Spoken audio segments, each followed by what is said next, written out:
Pag nilapitan, kitang-kita na hugis puso ang mga ito.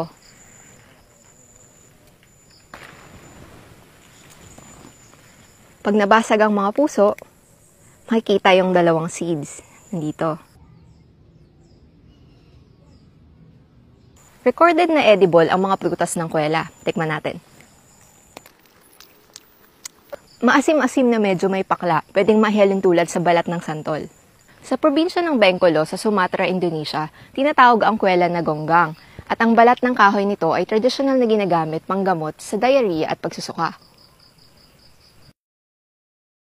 Ayun! Sa inyo ba, anong tawag at gamit sa kuwela?